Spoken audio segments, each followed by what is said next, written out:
കാടിന്റെ കുളിരും വിശുദ്ധിയും നിറഞ്ഞ വഴികൾ, അതാണ് ചന്ദനക്കാവ് ക്ഷേത്രത്തിലേക്കുള്ള യാത്ര. ഓരോ ചുവടിലും പ്രകൃതിയുടെ ശാന്തത നമ്മളെ വന്ന് തൊട്ടുണർത്തും. ഇവിടെ കണ്ടുമുട്ടുന്ന ഓരോ ചെറിയ ജീവികൾക്കും ചെടികൾക്കും പ്രകൃതിക്കും ഒരു പ്രത്യേകതയുണ്ട്. ആ പ്രത്യേകത തന്നെയാണ് ഈ സ്ഥലത്തെ മനോഹരമാക്കുന്നത്.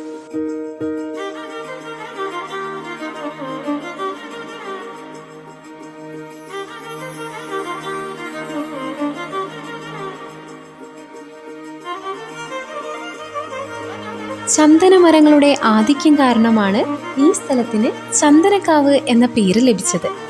മേൽപ്പത്തൂർ നാരായണ ഭട്ടതിരിപ്പാട് വേദാധ്യാപനം നടത്തിയ ഈ ക്ഷേത്രത്തിൽ 18 ദേവീദേവന്മാരെയാണ് പ്രതിഷ്ഠിച്ചിരിക്കുന്നത്.